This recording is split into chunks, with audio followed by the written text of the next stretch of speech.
بسم الله الرحمن الرحيم. ازيكم يا اصدقائي؟ وحشتوني جدا. النهارده معاكم بوصفة جميلة، وهي وصفة البقلاوة. هنعملها مع بعض واحدة واحدة، وهتطلع معانا قد ايه جميلة وطبقاتها هشة ومورقة. شايفين جمالها؟ شايفين تورقاتها؟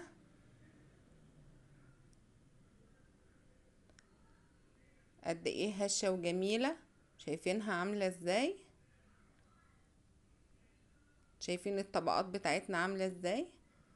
مورقة وجميلة وتحفة مظبوطة 100% بأمر الله. هتتعلميها معايا بأسهل طريقة، خطوة بخطوة.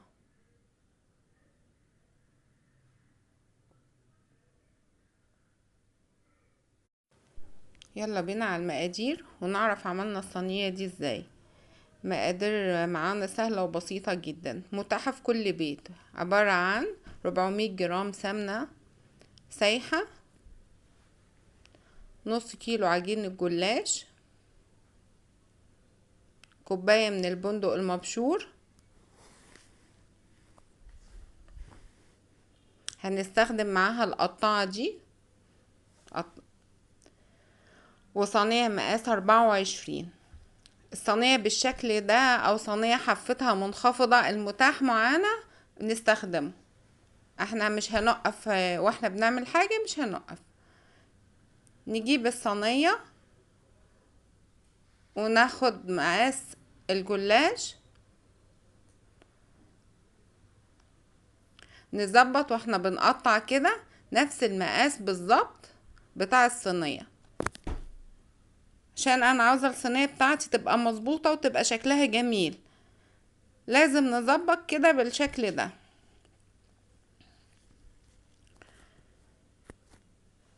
بسكينة حادة تظبطي المقاس كويس قوي. حاول على قد ما تقدري يكون مظبوطة جدا، عشان في الاخر الشكل النهائي يكون جميل ويكون مظبوط ويكون شكله يفتح النفس كده.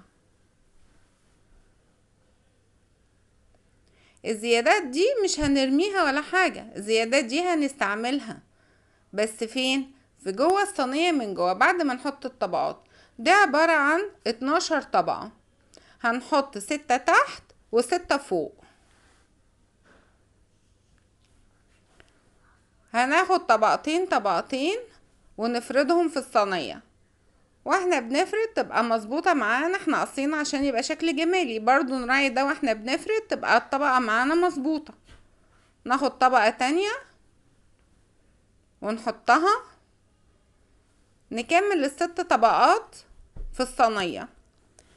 المقصوص ده هنعمل فيه ايه؟ قلنا مش هنرميه، هنظبطه ونحاول نفرده في الصينية.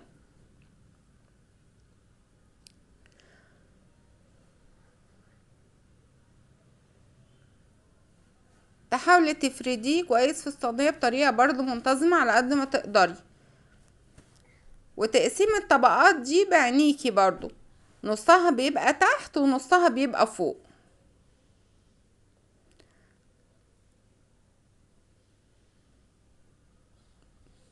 شايفين بالمنظر ده؟ تحاولي تظبطي.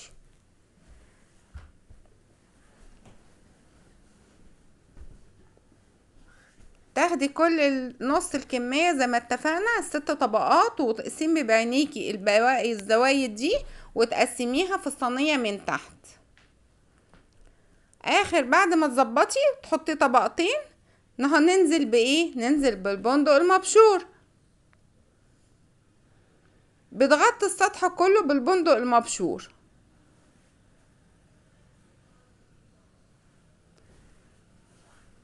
هتيجي هنا تقولي البندق ما حطيناش عليه حاجه. لا، ما حطيتش عليه حاجه خالص، انا سبته كده.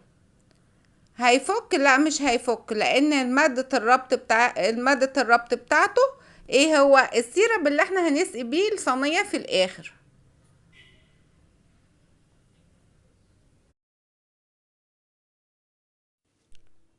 بعد ما ظبطنا البندق نحط عليه بقيه الطبقات، الست طبقات الباقيين مع الزوايد. نحط برضو اول طبقتين مظبوطين اللي احنا قصناهم بالسكينة مقاس الصينية. ونظبط كده واحنا نحط بقى الزوايد في النص. كل ده نراعي ان احنا نظبط المقاس.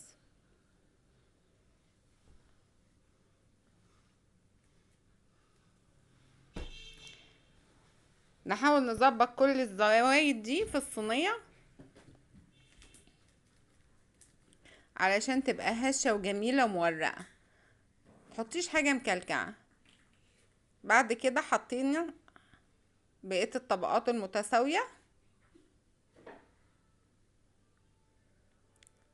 ونظبطها خالص، نسويها بهدوء بالراحة كده برضه عشان الورق ما يتقطعش معانا. نظبط بالراحة. شايفين الشكل ده؟ هنستخدم معانا ايه؟ القطاعة، شكل الهلال. نبدأ نقطع. خد بالك من شكل التقطيع، بنخلي القطاعة بالجنب ونقطع، نسند بصبعنا كده بهدوء ونقطع. نقطع كل الصينية بالشكل ده. انا باخد الشكل ده ليه؟ انا عاوزاها في الاخر تديني شكل الوردة. والقطاعة دي مقاسات، في منها كبير ومنها صغير، اللي يناسبك تشتريه.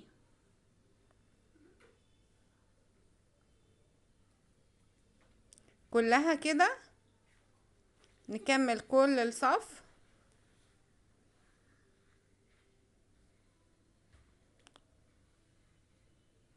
ندخل على الصف التاني.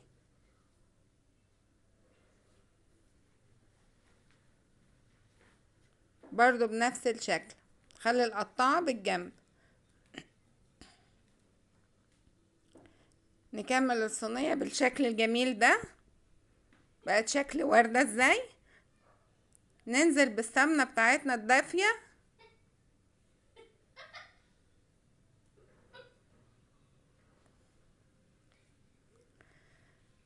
نخلص كل الكمية، نشربها بالسمنة.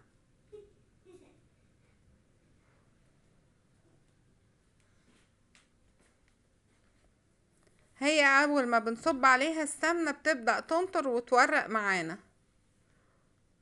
طبعا تورقاتها هتكمل في الفرن.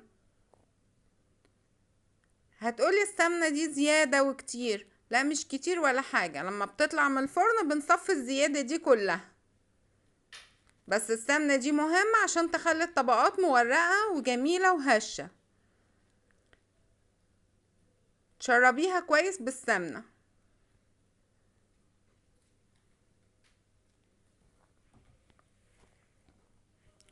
شربتيها بالسمنة بتدخليها ايه؟ بتدخليها فرن متوسط الحرارة لمدة 3/4 ساعة لساعة.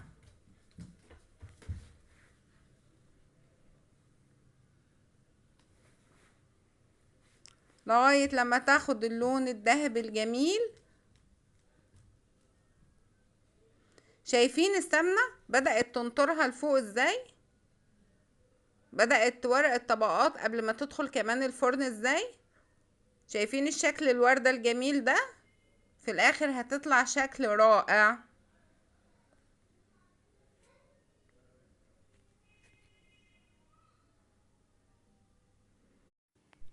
ودي بعد ما خرجت من الفرن واخدت اللون الذهبي الجميل، بنصفيها. صفي السمنة الزيادة اللي فيها، بنصفيها خالص. تشيل كل السمنة اللي زايدة فيها.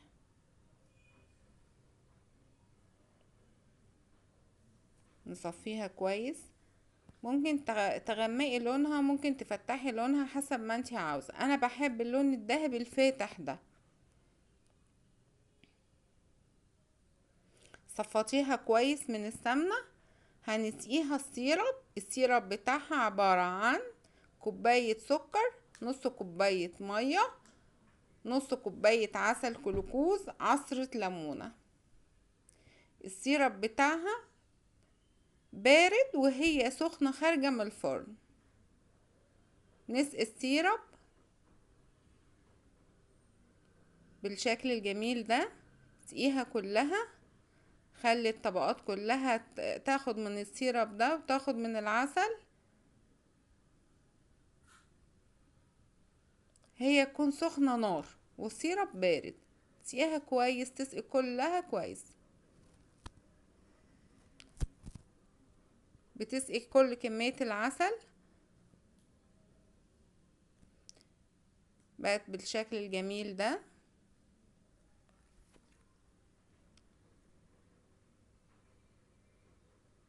ومورقة وهشة وجميلة ازاي. ظبطنا مقاديرنا، طلعنا حاجة جميلة جدا، وصفة جميلة. اتمنى ان انتوا تجربوها. عجبكم الفيديو، لايك وشير والاعجاب بالقناة والاشتراك فيها. نلتقي في فيديو اخر باذن الله.